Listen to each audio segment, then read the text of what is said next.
Hi guys, my name is pharmacist Chinelo. Um, I'm here to talk about the challenges that most people experience on their weight loss journey, especially those that are going for the weight loss diet plans. Okay, it's come to my observation. Well, most of us medics, healthcare professionals, we've observed that most people have the challenge of complying or adhering to their weight loss diet plans. Now, there are other reasons why people might have challenges complying or losing weight when they're in their weight loss journey. There are several reasons, but I'm going to focus mainly on the diet plans while most people fail to adhere. I'm going to briefly address the challenges of the weight loss meal plan that people experience. The physiological roadblocks that people experience is we have adaptive thermogenesis. Typically, once you start with your weight loss diet meals, like most people, they try to starve themselves.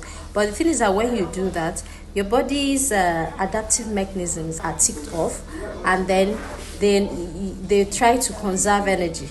Okay, while they are doing that, you see that your body is not losing fat as much as it should or as much as it would normally, because the body's adaptive mechanisms have been triggered, so your body is now trying to conserve energy.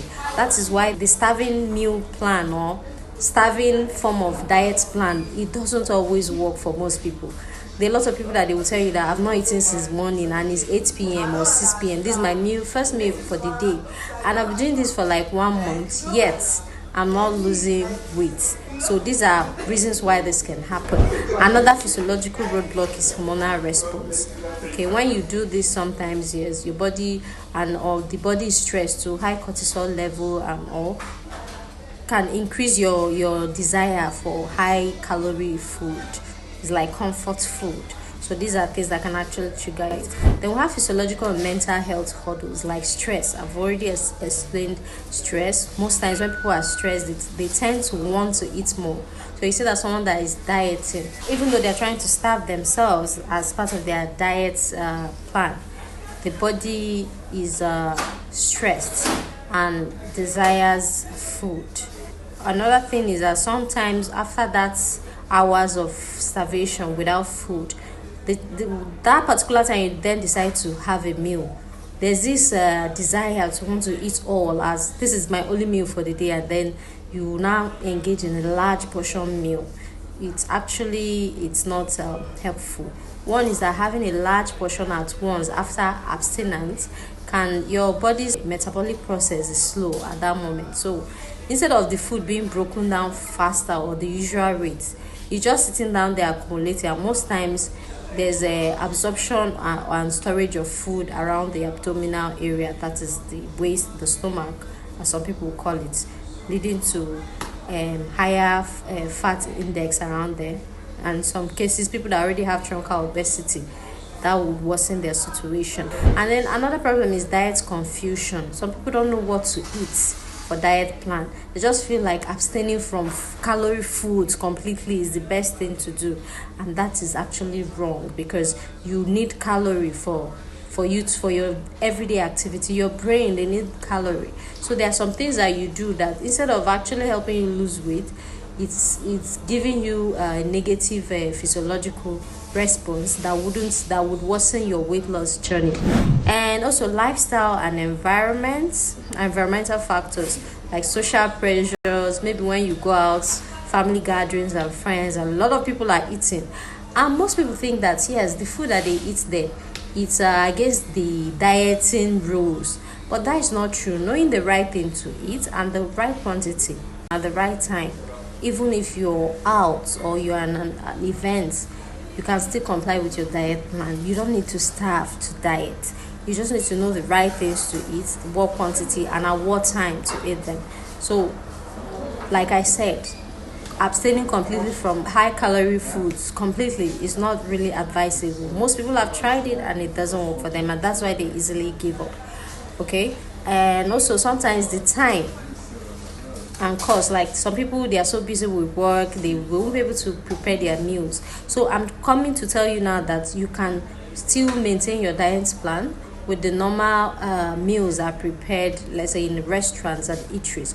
You just need to understand what to pick, what to choose to eat, and at what quantity and what time. Very, very important, and this is mostly understated. So to improve now, you have to focus on small challenges. Now this is where I'm really going to focus on I'm going to coach you on how to actually diet without feeling punished or without starving yourself, so that you can actually achieve that your targeted weight loss weight loss plan. Okay, so focus on small challenges. First off, you don't go immediately and start starving yourself because you want to diet. That is very difficult. It's your body is like you're just exposing your body to harsh physiological condition without warning, trying to starve yourself like you want to start dieting and immediately you want to stop eating. You don't eat rice, you don't eat anything. It doesn't work like that, because your body still needs calories for normal physiological processes. Okay, so you start small, and for someone that is going on a weight loss journey, the first thing you do, okay, is portion control. That's what I always tell my patients. Start with portion control.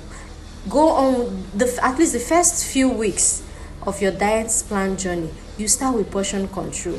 If you would normally eat 2 wraps of fufu or eba per meal, reduce it to 1 wrap, then gradually to half of that wrap, reducing the portion gradually. When you're doing that, you're acclimatizing your body to lesser food without feeling strained, okay, without defensive mechanism being triggered. Some of my patients that I've worked with, the first thing I placed on was portion control and some meal restrictions, like no carbonated drinks, no pastries. I restricted them on that, and then we focused more on portion control. And to be honest, some people, we even got a very significant result the first few weeks of portion control. That is how well this really works. They reduced their portion, and then I restricted the time that they should not have some kind of food at a certain time. Like you can't be eating about past 6 p.m. and you're dieting. And that is why some of you, after starving all day, you will not have apple for dinner. That is why you are forced to wake up in the middle of the night and make one full bowl of eba and eat. At the end of the day, you scatter the whole weight loss journey, and it doesn't make sense. The next thing to do is to personalize your intake after the portion control. Sometimes people buy or get diet plans that contains foods or mostly meal guides, or that they don't even enjoy eating. They don't like it. Okay, imagine forcing someone to take a pumpkin juice first thing in the morning. Plain pumpkin juice with nothing. Do you know how awful that tastes? Even if I'm the one, I will not comply. So personalize yours. Make sure that you're using something that you would enjoy. Okay, if I tell you that you should have only chicken breast for dinner with a little side of a salad, come on, you'll be very happy to have that. Why? Because it's delicious, it's enjoyable. But and then you're taking it at the right time. Okay, you'll be excited waiting for your next meal, because these are delicious things. So you must choose guidelines or meal plans that contains things that you would actually enjoy eating for that period of your diet journey. Prioritize protein and fiber. Most times protein and fiber, they are filling. The calorie intake is not so much as to make you add weight, but they can sustain your body's physiological energy need, and also they are filling. That is, when you eat them, you feel full. You don't feel starved. Okay, you feel them, but there's low calorie intake and you feel full. You don't feel starved. When you get on these personalized diet plans that you enjoy, these are things that you enjoy, that if you're asked to take this, okay, and because you've already acclimatized yourself ahead with portion control, you see that you don't need to eat so much of those things to feel full, because your stomach has adjusted, your body has adjusted that this is the portion of food you'll be eating. Okay? And then while again during your acclimatization period, you've disciplined yourself to stay away from those a lot of sugar intake, pastries, carbonated drinks, but your meal plan is such a way that some of those things are still there, but in a controlled portion, and then with things that would also help you burn some of those calorie content. Okay, I actually have a diet weight loss diet guide. I will drop a link in my bio that I make for people. I put it together in such a way that everything you take in that guide is enjoyable, and also the nutritional content is high. They also help with burning fats, help you lose weight, but you're still enjoying them and you don't starve. You cannot starve. You cannot stay from morning till evening without eating because you're dieting. That's not dieting. That's one is starvation, and that is punishment. And that is why most people, once they do that for 1 month, they can't take it anymore, and then they go back to their normal. They will tell you they are tired, it's not working. No, my dear, you were just not doing it properly.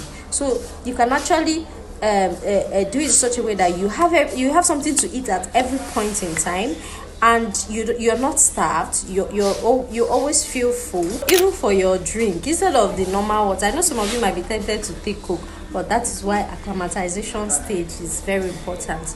So I usually recommend a lemonade or natural lemonade. Most lemonade you buy, they added sugar. So natural lemonade, a thin slice of lemon in a 1 liter of water, 1.5 liter of water, that is this big bottled water. You just be drinking that a whole day. Even when the water finishes, you get another one. You can even still use that thin slice. Like that thin slice can carry you for the whole day. A thin slice of lemon and a thin slice of cucumber in 1.5 or 2 liter of water, and then that will be your water for the day. Trust me, those things, they have a high fat burning effect. And then if you still have the extra energy, you can incorporate some light exercises, not so much because you're not eating much. Your body may not be able to handle heavy exercises at that point. Like I said, you can check my link, the link in my bio. You will see a diet nutritious diet guidelines for people. Highly enjoyable, and you are not starved. You're always eating something. So that's it. I know some people might say I didn't say much here. I've given you tips on water. You're drinking water, thin slice of cucumber, thin slice of lemon in 1.5 to 2 liter of water. Portion control, very important, and that's the first thing you do the first few weeks to 1 month, depending on your body's response, to acclimatize your body for the weight loss meal plan. And then go for fibers and proteins more than caloric food. Okay, and most importantly, you don't eat anything heavy from 6 p.m. And that is why it's important that you always have something you are eating, because somebody that stayed hungry from morning till night, there's a high chance that by 12 midnight, 2 a.m. you wake up to go and make a and eat. So I'm just going to drop it here, and if any of you have any question, you can always drop a message and I'll give you a feedback. Or if you have any confusion or you need a guide, you need someone to work with you on your weight loss journey, you can reach out to me. Remain your pharmacist, the CEO of RX Healthy Me series. That way. See you soon.